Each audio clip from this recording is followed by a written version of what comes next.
Nós vimos, nas aulas iniciais, os métodos de interpretação da Constituição. Depois, estudamos a estrutura da Constituição nossa de 88, e aí estudamos de forma isolada o preâmbulo da Constituição, para que serve, para que não serve, o corpo dogmático da Constituição e, no fim, o ADCT, o Ato das Disposições Constitucionais Transitórias. E hoje, nós vamos começar com uma matéria que é os princípios de interpretação constitucional. Então, a gente tem que fazer algumas diferenciações importantes, e por isso que na última aula a gente trabalhou aqui a diferença entre princípios e regras constitucionais. E, sobretudo, no âmbito da hermenêutica constitucional, a gente vai utilizar muito mais os princípios, que são normas abstratas, que são normas abertas, normas que comportam uma interpretação do aplicador do direito. Então, a Constituição ela tem no seu bojo muito mais princípios do que regras. Tem regras também, mas existe uma prevalência de princípios e, sobretudo, na hermenêutica constitucional, na interpretação dessas normas constitucionais, a gente vai se valer muito mais de princípios do que de regras. E aí, deixa eu compartilhar com vocês aqui o conteúdo. Nós vamos trabalhar aqui com alguns princípios específicos da interpretação constitucional. Então, princípios que são próprios da hermenêutica constitucional. E isso é cobrado em concurso, isso é cobrado em prova da ordem. Então, nós temos aqui 6 princípios básicos de interpretação.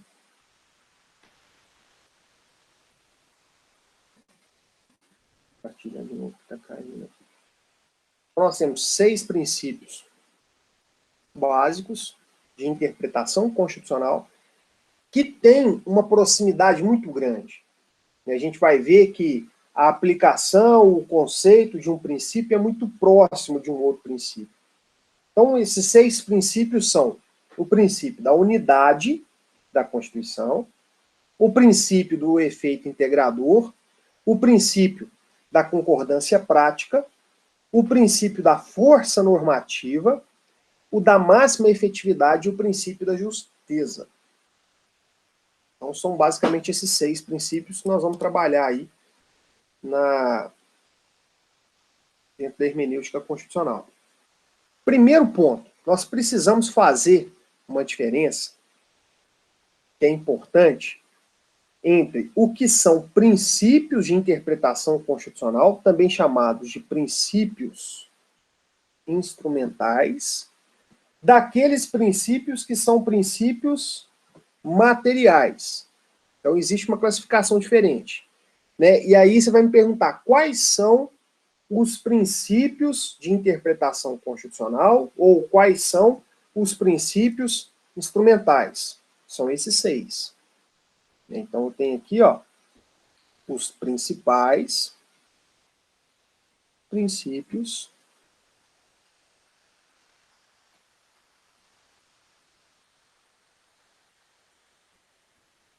de integração constitucional, né, ou de interpretação constitucional.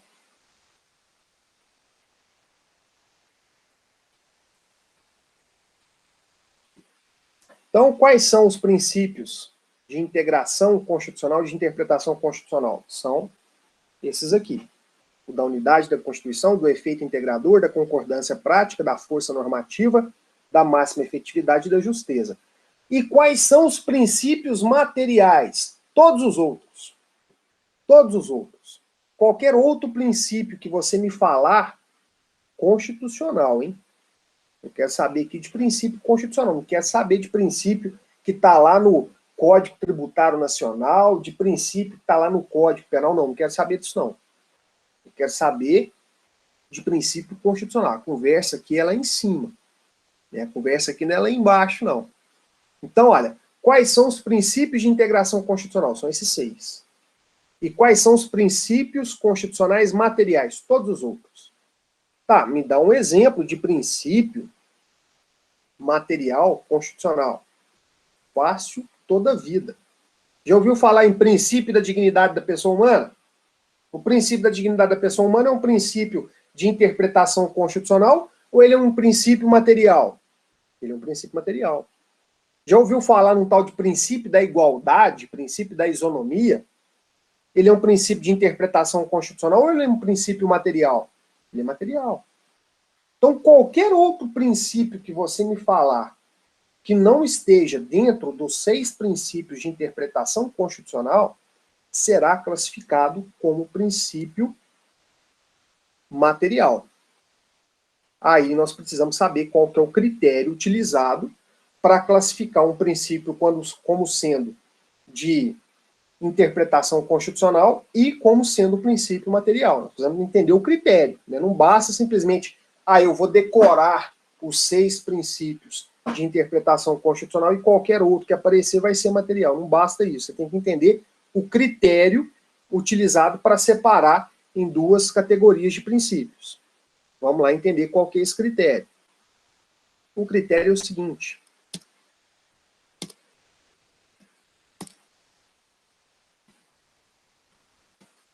Aqui. Os princípios de interpretação constitucional, ou chamados princípios instrumentais, são princípios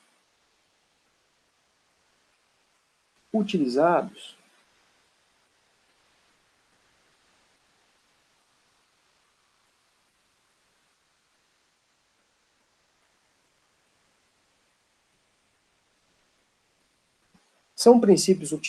na interpretação das normas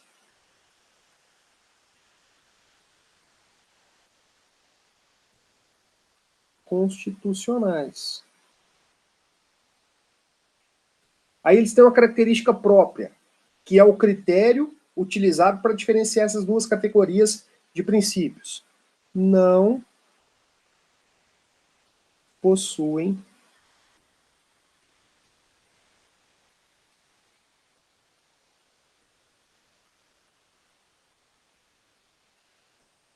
aplicação prática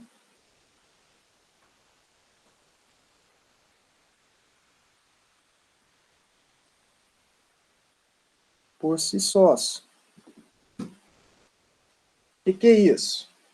O princípio da integração, o princípio da máxima efetividade da Constituição só faz sentido se eu tiver que buscar um sentido da aplicação de uma norma da Constituição.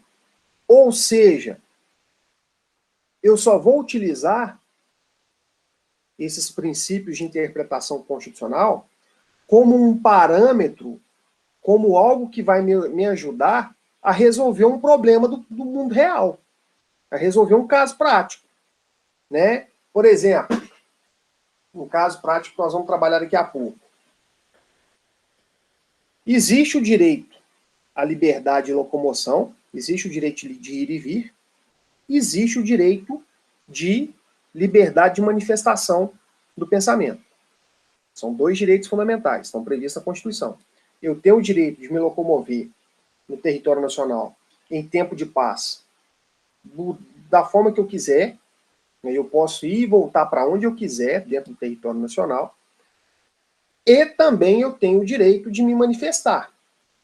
De forma legítima, eu posso me manifestar, expor a minha opinião, né, seja em qualquer setor, né, qual a religião que eu professo, né, eu, inclusive, utilizo da minha liberdade de manifestação para exteriorar, né, deixar claro isso aqui, que o Cruzeiro é melhor time do que o Atlético Mineiro, né, mesmo o Cruzeiro estando na Série B, só olhar aí a quantidade de títulos, enfim. Então, eu tenho a minha liberdade de manifestação do pensamento, desde que forma legítima, eu tenho essa minha liberdade. Agora, quando o exercício de um direito fundamental legítimo começa a atrapalhar um outro exercício de um outro direito constitucional também legítimo, quando existe o choque entre dois direitos, imagine só, nós vamos fazer uma passeata, né, nós vamos reunir aí milhares de pessoas, vamos reunir aí 2.000 pessoas para fazer uma passeata no centrão da cidade. Né, quem é de Divinópolis conhece ali a Avenida 1º de Junho com a Rua Goiás. É talvez um dos pontos mais movimentados da cidade. Quem não for de Divinópolis, pensa aí na sua cidade, o ponto mais movimentado da cidade, o lugar que passa mais carro, e tem mais gente, e tem mais loja, pensa nesse ponto. Aí, ó, nós vamos fazer uma manifestação popular para poder as bancas examinadoras diminuírem o grau de dificuldade dos concursos públicos. Então, é uma manifestação legítima nossa enquanto estudantes de direito. Nós vamos fazer essa manifestação, nós vamos reunir 2.000 pessoas no centrão da cidade, meio-dia de segunda-feira. Pós-feriado prolongado. Então, imagina só, 2.000 pessoas ali, né, aqui em Divinópolis, na esquina da Avenida 1º de Junho com a Rua Goiás. Gente, vai parar a cidade. Vai parar a cidade. Quem tiver indo para um compromisso, quem tiver indo para o trabalho, quem tiver que passar pelo local ali, vai atrasar a vida dele, talvez vai perder o dia. Então, olha, eu tenho um conflito de 2 direitos fundamentais. O direito à liberdade de manifestação e o direito de ir e vir. A liberdade de locomoção. Se eu privilegiar a liberdade de manifestação do pensamento, para não, está autorizada, pode ir lá fazer a passeata com as 2.000 pessoas. As pessoas não vão conseguir transitar por ali. E quem estiver no meio da bagunça na hora que começar a passeata vai atrapalhar, vai perder o trabalho, vai perder o compromisso, não vai conseguir chegar aonde pretendia. Agora, se falar assim, não, as pessoas têm o direito de se locomoverem ali, lá não pode fazer nada de manifestação. Para que nós vamos fazer manifestação num lugar que não tem ninguém? Nós temos que fazer manifestação no ponto mais crítico, no ponto mais movimentado da cidade, para que várias pessoas nos vejam e ouçam as nossas reivindicações. Então as manifestações têm que ser feitas num local que tenha essa abrangência, que tenha essa visibilidade. Então não faz nenhum sentido a gente fazer uma manifestação num bairro afastado, que tem uma população muito pequena, não faz o menor sentido isso. Então nós queremos fazer no centrão da cidade, mesmo num lugar movimentado. Você está vendo que existe um choque entre esses 2 direitos fundamentais, de igual hierarquia? Eu não posso falar que um é mais importante que o outro. E aí, quando esses direitos se chocam, para eu poder analisar, diante das circunstâncias do caso concreto, qual direito que deve prevalecer, eu vou utilizar dos princípios constitucionais de interpretação. Eu vou ter que buscar nesses princípios uma ajuda para falar assim, olha, eu tenho um caso difícil, eu tenho aqui uma colisão de direitos fundamentais. Qual caso, qual direito que deve prevalecer? Então, para eu poder interpretar esse conflito prático, eu vou ter que buscar essa ajuda nesses princípios de interpretação constitucional.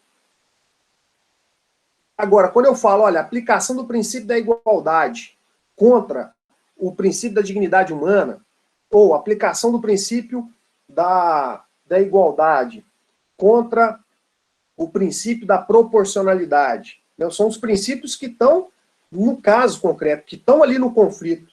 Esses princípios que estão conflitando entre si, e um vai prevalecer e o outro não, eles estão sendo aplicados, são o alvo do conflito.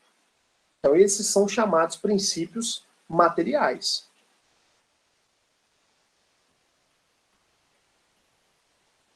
Isso, Patrícia. A gente vai ver um princípio que vai ajudar na solução desses conflitos para poder evitar, olha, você tem todo o direito de se manifestar, mas você não pode impedir, com o seu direito legítimo, o exercício de vários outros direitos que também são legítimos. Então, quando eu tenho esse conflito de direitos fundamentais, existem os princípios de interpretação constitucional que vão auxiliar na aplicação de qual que deve prevalecer no caso concreto. E aí já adianto, né, que não existe nenhum direito absoluto. Nenhum direito à vida é absoluto. Todos os direitos fundamentais, nunca esqueçam disso, todos, sem exceção, inclusive o direito à vida, são relativos. Todos os direitos fundamentais. Não existe nenhum direito absoluto. Ah, mas o direito à vida é o mais importante. Se o direito à vida fosse absoluto, não existiria a possibilidade de legítima defesa.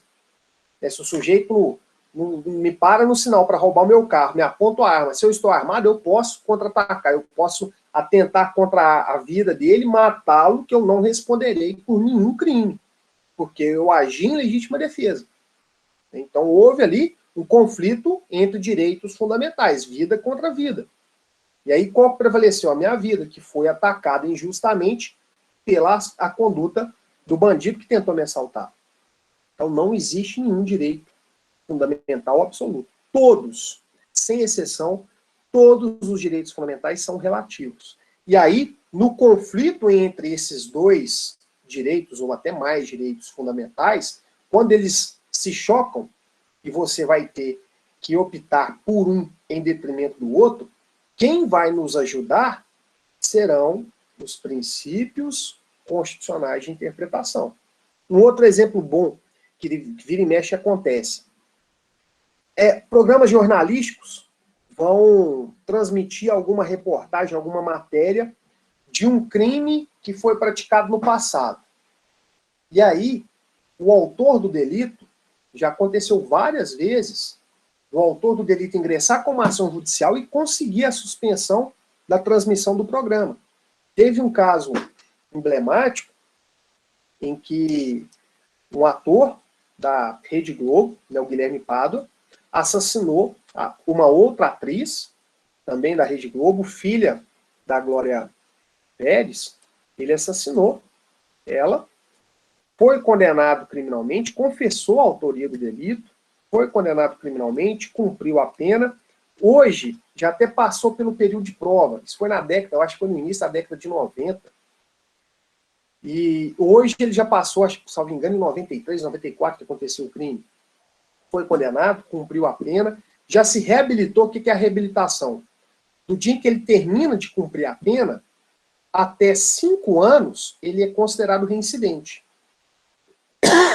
Então, se ele foi condenado a uma pena, por exemplo, de 15 anos, ele cumpre a pena toda de 15 anos, depois que ele acabou de cumprir essa pena de 15 anos, mais 5 anos, né, então durante esse período aí de 20, 5 mais 15 da pena, se ele praticar um outro crime, ele será considerado reincidente. Mas, se ele cumprir os 15 anos, passados 5 anos após o término do cumprimento da pena, se ele não praticar nenhum delito, ele volta a ser primário.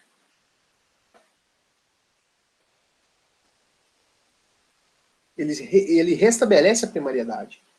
E aí foi o que aconteceu com o Guilherme Pádua. Ele praticou o crime, um crime grave, foi condenado, cumpriu a pena, e aí um programa de televisão queria passar uma reportagem falando de como foi praticado o crime, a importância da repercussão do crime na mudança até da legislação brasileira, porque o crime de homicídio passou a ser hediondo depois do homicídio da Daniela Pérez. E aí, muito pela mobilização que a Glória Pérez, mãe dela, mãe da vítima, conseguiu fazer nos meios de comunicação, e aí o programa queria exibir isso. E aí você tem um direito fundamental à informação da população contra o direito à privacidade do réu.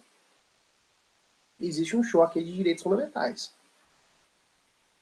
O programa, né, a televisão, quer transmitir esse programa, informando esses fatos que eram verídicos, mas em contrapartida o réu fala assim, peraí, eu já fui condenado, eu já cumpri a pena, eu já me reabilitei, eu já sou primário de novo, E eu não quero que isso continue sendo transmitido e retransmitido e repassado como uma forma de dar sequência, de perpetuar a pena na qual eu fui condenado.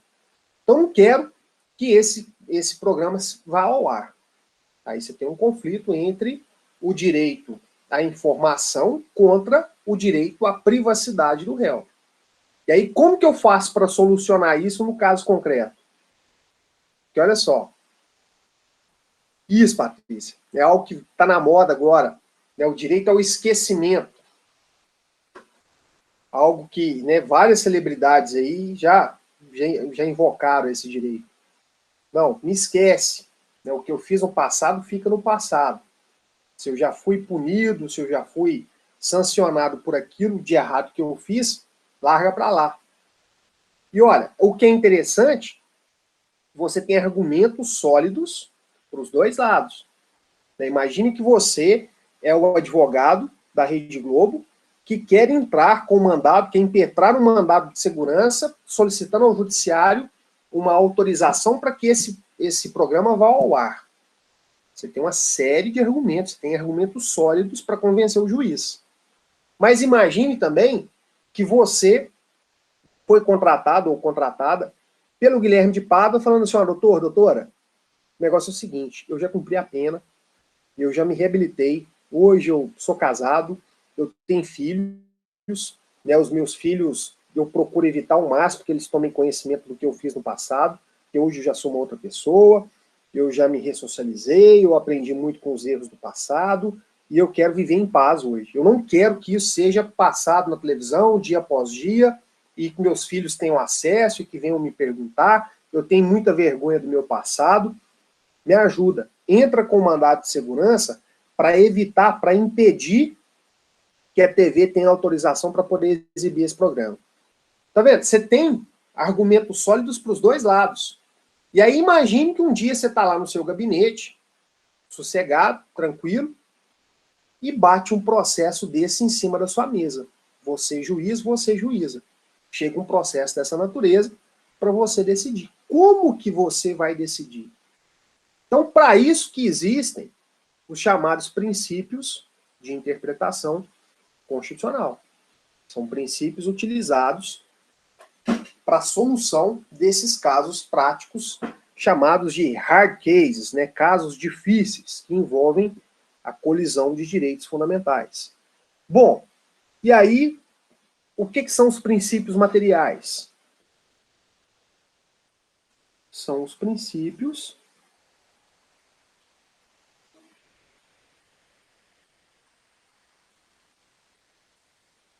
que se colidem, existe uma colisão, um choque entre eles, são princípios que se colidem e materializam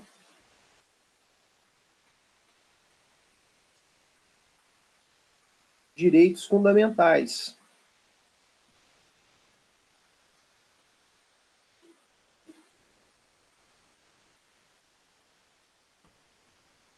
Vou colocar exemplo aqui para ficar fácil.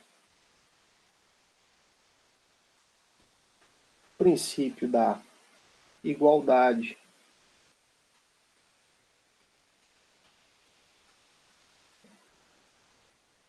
O princípio da dignidade da pessoa humana.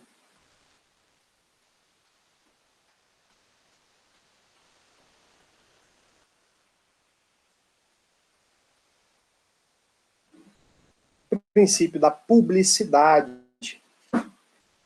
dos atos da administração pública, princípio da impessoalidade, né? Por isso que para prover cargo público tem que ser feito concurso público, tem que ser feito edital para contratação de qualquer empresa que vá prestar um serviço público, que vai fazer uma obra pública, por exemplo. Então, esses princípios materiais, chamados de princípios materiais, eles são princípios que a gente consegue aplicar na prática. O que significa o princípio da publicidade?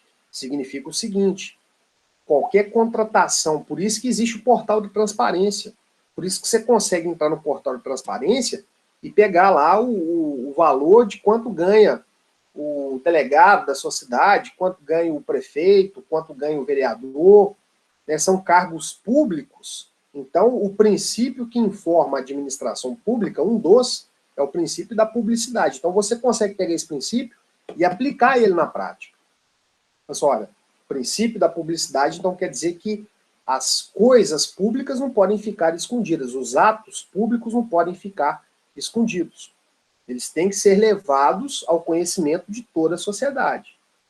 Por esse motivo, existe o portal da transparência.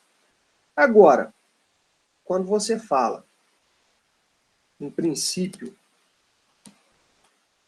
da unidade da Constituição, né, não significa, não seria tão simplista de falar assim, não, o princípio da unidade da Constituição significa que a gente só pode ter uma Constituição, não pode ter duas, três. Né? Tão simples assim. Né? O princípio da unidade da Constituição, ele vai falar sobre a interpretação e aplicação dessas normas que integram a Constituição. E aí, gente, esse princípio ele veio combater uma ideia que surgiu, até um tanto quanto interessante, mas que não prosperou, ainda bem, da seguinte, será que existem normas constitucionais inconstitucionais?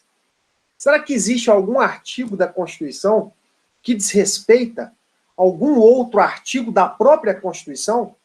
E aí esse artigo que está na Constituição que desrespeita o outro artigo que tem a mesma hierarquia, será que ele pode ser considerado inconstitucional e, portanto, perder a sua validade? Essa foi a ideia que surgiu, e uma ideia até tentadora, falar, peraí, se um artigo da Constituição desrespeita outro, ele pode ser considerado inconstitucional mesmo. Dá um exemplo, olha que exemplo bom que nós temos.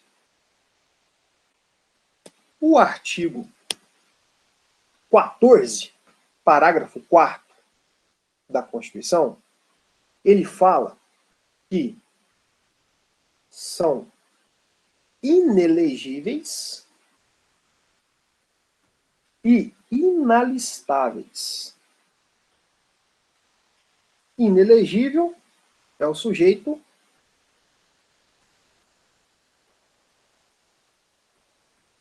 que não pode ser eleito. Inalistável é o sujeito que não pode votar. Aí vem e fala só, os analfabetos são inelegíveis, ou melhor dizendo, o texto. Aqueles que não podem votar não podem ser eleitos, e além deles, os analfabetos. Então, são inelegíveis os inalistáveis e os analfabetos. Lembra da confusão lá do Tiririca, quando o Tiririca foi eleito deputado federal? Que aí criaram um termo de que ele era semi-analfabeto, que ele não era analfabeto.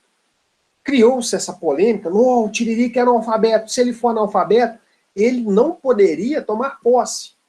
Por quê? Se ele fosse, se fosse constatado o analfabetismo do Tiririca, ele seria considerado inelegível, ele não poderia ter sido eleito, ele não tinha capacidade para ser eleito, por conta do artigo 14, parágrafo 4º da Constituição Federal.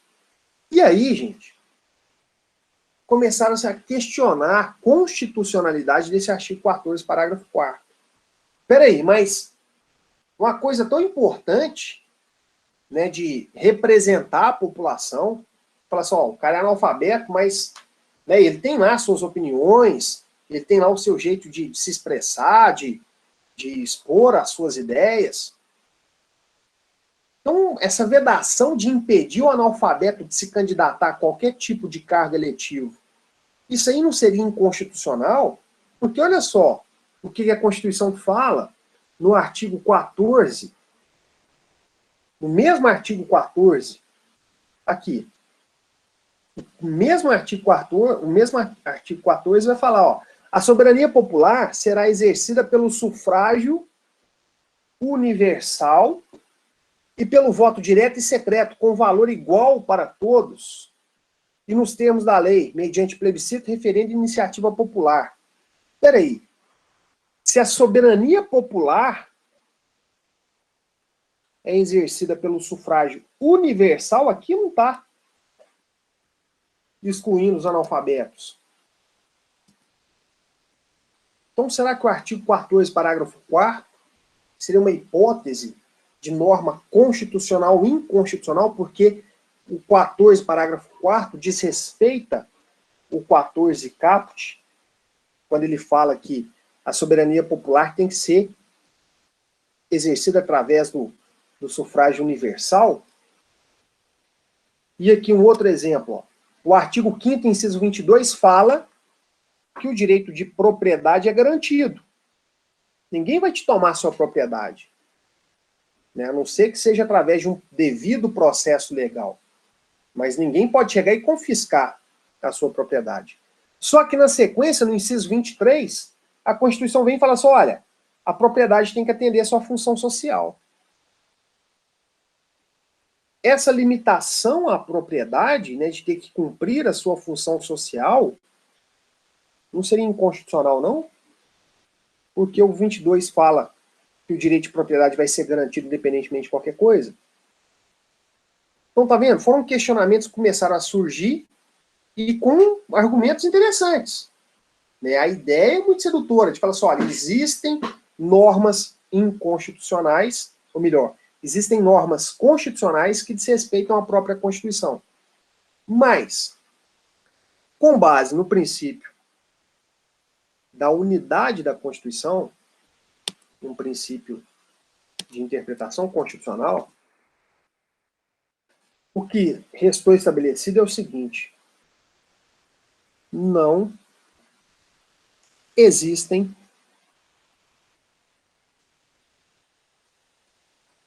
normas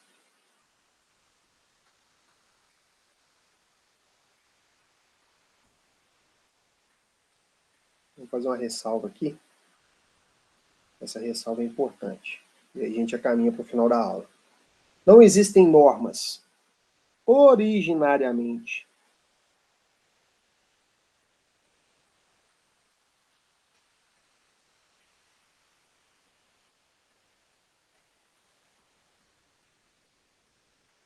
constitucionais, inconstitucionais.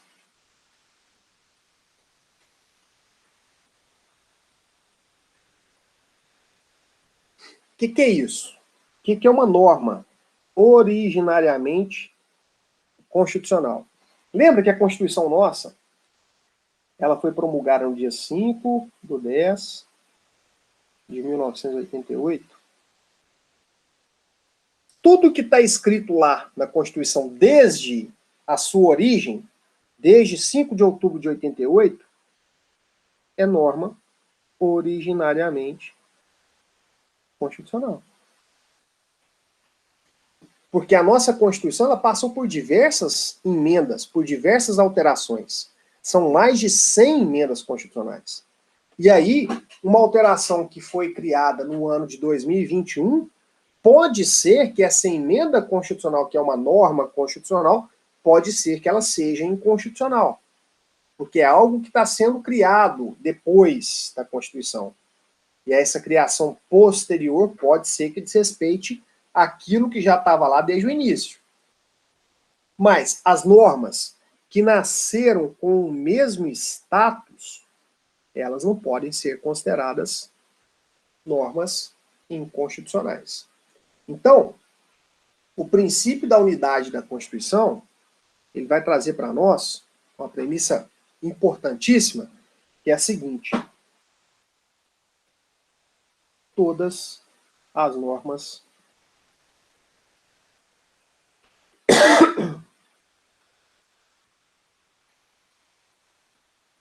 constitucionais possuem a mesma hierarquia, valem a mesma coisa.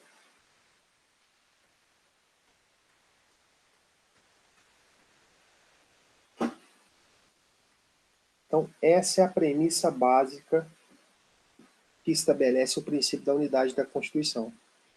Todas as normas que estão escritas ali na Constituição, seja ela declarando a proteção do direito à vida, seja ela falando que o Colégio Pedro II, né, tal qual está no artigo 242, parágrafo 2º, Colégio Pedro II será mantido na órbita federal. Colégio Pedro II, localizado na cidade do Rio de Janeiro, será mantido na órbita federal.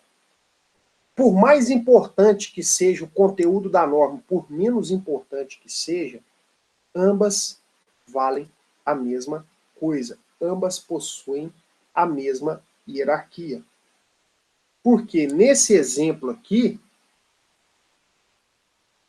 de um suposto conflito de normas constitucionais, quem é que garante que é o artigo 14, parágrafo 4º, conflitando com 14 caput e não o contrário? Tá vendo? Porque comportam o mesmo tipo de interpretação. Ambas são normas que estão escritas lá desde 5 de outubro de 88. Então, quem é que garante que quem está errado não é o artigo 14 caput? Fala assim, não tem nada desse negócio de sufrágio universal, não. Analfabeto não tem representação popular, não. Então, quem está errado é esse artigo aqui, não é esse. Tá vendo? Elas valem a mesma coisa.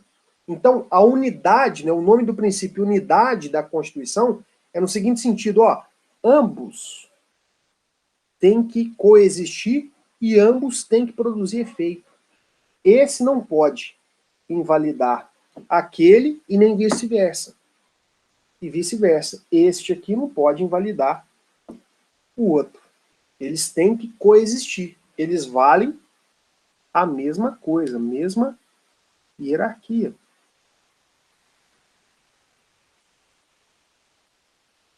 Certo?